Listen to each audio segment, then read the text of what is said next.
Come along with me as we plan the homeschool week for my 7-year-old.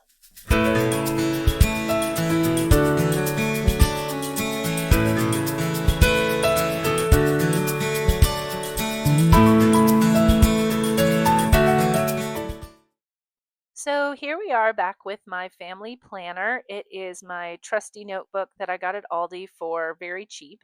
Um, if you saw our previous video with me planning my fifth graders homeschool week, this is going to be very similar in process. Um, so what I'm doing is dividing out our subjects and then the days of the week that we homeschool, and I am only planning the subjects that I need to focus the most on. Some of our other things like spelling or handwriting, some of our just extra subjects that we may not do every day are a lot of open and go materials. And so I don't really document those as much as I do the other core subjects. We do live in the state of Texas, which is a very homeschool friendly state, and they don't have many requirements for us to document what we do or create a portfolio or keep our previous school papers in a binder or anything like that. So I feel very lucky that we are in um, a very homeschool friendly state. Some states have more requirements, so definitely check your own state in terms of if you need more thorough lesson planning, but this was is what works for us. I am planning his math for the week, which we do math seeds. It is part of the Reading Eggs program, which is app based, but they have a lot of really good worksheets and papers that you can print out that go along with the lessons. So that's been working for us currently.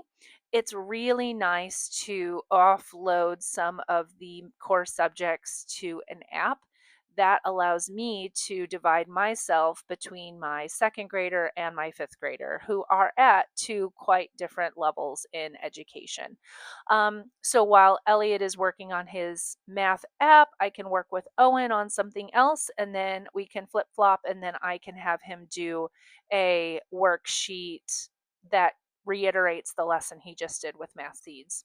So you'll see me writing down what lessons I'm planning on doing. Um, and we definitely don't skip over the easiest lessons or the easier lessons that he already kind of knows. I'm not sure if you've watched previous videos, but we are working with my 7-year-old on struggling with dyslexia. He does have good math skills and he picks it up pretty quickly, except for number recognition. That's something that he has struggled with. And so, some of the things, like you'll see here in lesson 42, we'll be talking about the days of the week. He knows the days of the week and he's pretty good at recalling them or how many days are in a week. But I don't want to skip over this lesson because one thing I've definitely learned with him is he gets very frustrated when he doesn't know something or feels like he isn't good at something. And so it's very important to build his academic confidence with having lessons that he may not really need much help with, which is great. I'm okay with reviewing those and building his confidence, because that can definitely be helpful in the coming lessons that may not be super easy for him. So we will still hit those. We are kind of backtracking and going at his pace as needed. And I mean, we might not take as much time on a subject that he's pretty good at, but we still will hit it to give him that boost in confidence. So that's really important. And that's something that I've had to learn. With my oldest, he was very academically motivated and he learned quickly. And with Elliot, it's just the opposite. And he can sometimes just need a lot more encouragement and novelty and fun. And just sometimes that's just a different mindset for me to get into. So I've had to learn how to treat both of my boys differently as their teacher as their parent because it just is the way it has to be. So, I'm also getting ready to teach our block subject, which is right now we're doing history. We do history and science together as a family. And so I always teach up to my fifth grader, and I bring my 7-year old along for it because I know when we get to that in his grade, when he gets older, he'll just already have that much exposure already. So we teach history as a block subject and science as a block subject, meaning we kind of switch on and off. Right now, we're focusing on history and it's the Revolutionary War. So this week, we're talking about important famous people from the Revolutionary War. We do currently use the Evan Moor History Pockets as our base curriculum for history, but we do bring in a lot of other materials to kind of round it out as it is not a full curriculum. We go to the library, we check out reference books, we check out historical fiction, we check out anything that piques the kids' interest that looks like it could hold their attention. And then we also substitute with YouTube videos. We've watched some Liberty's Kids videos. We've done Brainpop and some great YouTube videos that you can just find from reliable sources. And then we're moving on into creating Elliot's sounds and letters notebook. This is something that we are doing specifically for his dyslexia. I have a dear friend who is a speech therapist as well, and she has specialized in working with kids with dyslexia who also have speech and language disorders.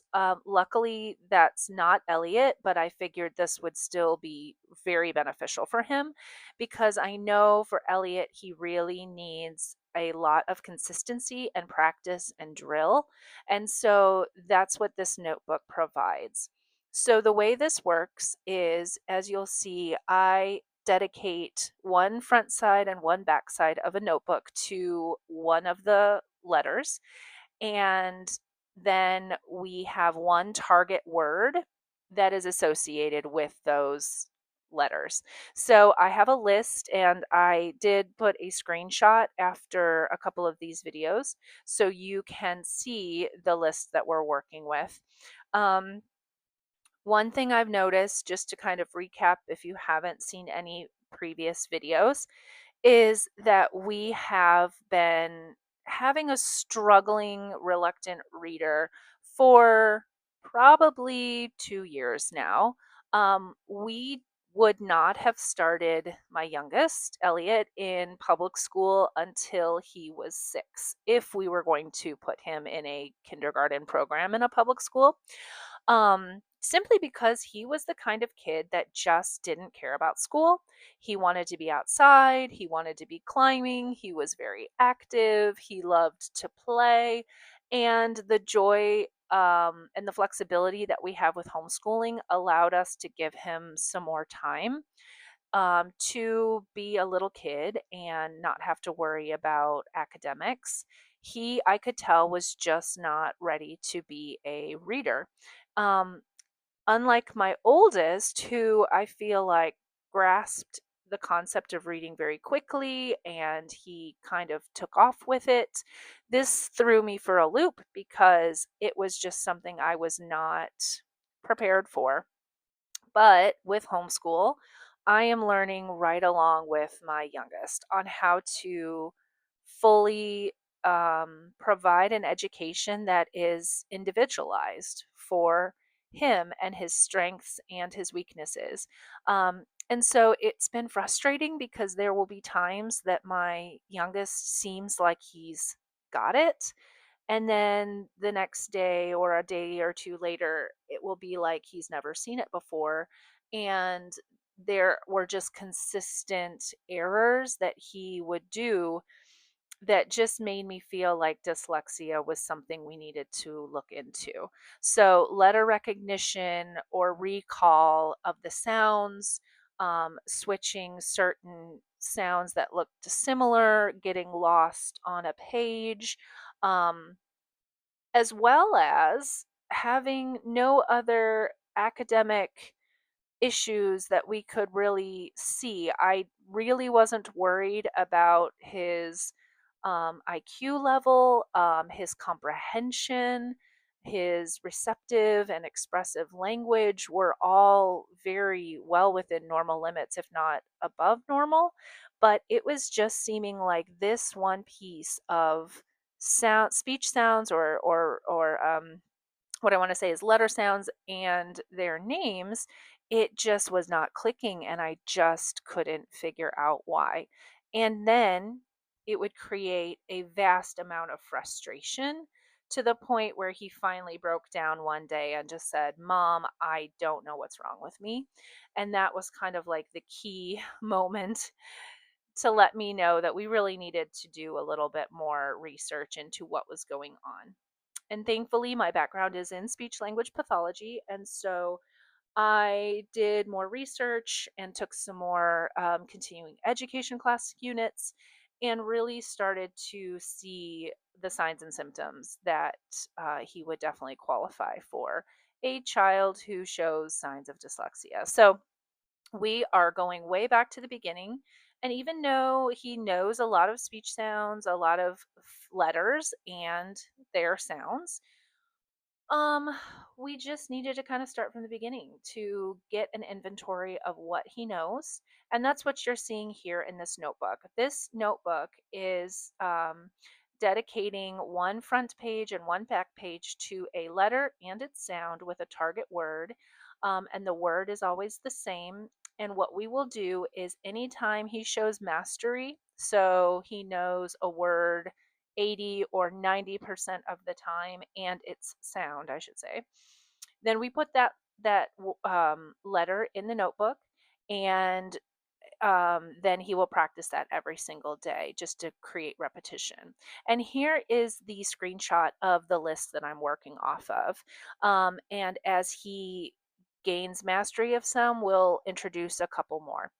And then here is me planning his math for the week. This is the actual Reading Eggs website, and um, they have a great math seeds program as well, which is super easy to prepare for the week. You just go to what level, what lesson he has completed, and then you can print out the next subsequent lessons for the week. So he gets exposure on an app, which is fun and game based and colorful. And then he also can get some extra practice with these worksheets. So it's worked out really great for us right now.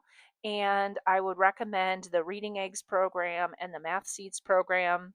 It's done a very good job of being thorough, and I can just follow along with the worksheets as a supplement. So here I'm printing out um, the next lessons that he will need to do. He's actually already done that one, so I was kind of looking at it and saying, "Oh, I think he's done that one."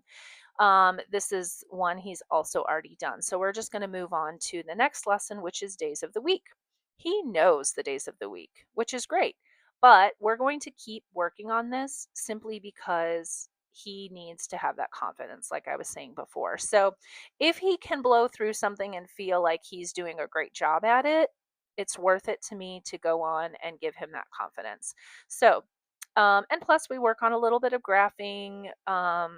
We work on a little bit of reading in this. We can identify the days of the week and go over that. We also have a calendar that is on one of our doors. And so he can create his own calendar. And we have some fun stuff coming up with holidays and vacations. And so it's just a great way for him to kind of just have that reiterated in terms of the concept of time and weeks and how numbers kind of go along with that. So we're printing this out, really super easy. I'll put it in his math folder and we will work on it throughout the week. And then the other thing we are doing that I really enjoyed, they gave me an additional concept that I think Elliot would really like, and that is making his own little, I guess, days of the week journal, picture journal. And so they suggested making a 2 columns with 7 or 8 different rows of the days of the week, And then in two of those boxes for each day, he can write or draw a picture of what his week looks like or what his week will look like.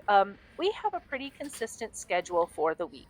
So every day we usually have something that is going on that we are used to doing. So for this week, we are just talking about what do we usually do on Mondays. On Mondays, we usually have a Cub Scout meeting, and we usually might have lunch with my parents or their grandparents, and so we can draw a picture of that. And then the next day, we, like I said, there's a day we do co-op, and so he can draw a picture of his friends, draw a picture of his classes he takes, and then, so on and so forth. So my kids are right now in their era of loving to draw. And so, especially if it has fun, nice markers or gel pens or something, scented and smelly, they love. So I thought this would be great to help him with the concepts of the days of the week. Plus, we have a vacation coming up. And so that's allowing him to kind of do more of like a realistic countdown of when is our vacation and how close is it to, when we're going to go. Because when he's a 7-year old has not the greatest concept of time. So we're working on that, and that just kind of makes it a little bit more concrete. So, and this is also something that he can do without me sitting right there with him, which then frees me up to go and maybe help out my fifth grader a little bit more. So I'm always trying to build in ways that I don't have to be needed. That's easier said than done, considering one of my children has dyslexia and the other one has ADHD, which means a lot of the times he doesn't truly need my help, but he needs me to be a shadow to like say, okay, remember this is what we're doing, and hey, oh, keep on track. So it's one of the things that is honest and raw about homeschooling is my children have separate needs, and I have to try to figure out how to fulfill those needs while still doing a decent job. So it's tricky, but it's challenging, and we try our best. So I did want to show you the front of the book of the American Revolution, the history pockets that we use. I love these books. They're great. And you can see I bought it secondhand for cheap, which I'm a proponent of. And I wanted to show you some of the projects that they've done through this. We've done the Boston Massacre, and then we did talk about kind of like the earliest, maybe advertisement propaganda for joining the revolution from Benjamin Franklin. So yeah, that's been really fun. The thing I love is usually while the kids are doing the activity, maybe drawing, coloring, cutting, gluing, I'm doing the reading. So it's been really nice because, especially kids with ADHD, if they're able to have action with the learning, it's really been a success for us. And they really love history. So, moving on, here are some of the library books that we picked up. Anna Strong, it's about a spy during the American Revolution. I'm a big fan of showing maybe women's roles or people of color, their roles that might not be so really hinted at or put into regular textbooks. And so that's what you'll kind of see here. I am a big fan of kind of looking at both sides, which was the book you saw, George versus George, that tells King George's version, maybe how he took it and would perceive it versus George Washington's. Again, a fight for freedom. This is a reference book. This, again, a split history. This shows the Revolutionary War from both sides, the British side versus the Patriot or American side. And that's been really fun. And then this has just been a fun little book. We read the Magic Tree House Revolutionary War on Wednesday, and this is just another little added bonus to go along with it. And that's it. That's our week. I hope you've enjoyed it, and please come back for our next video.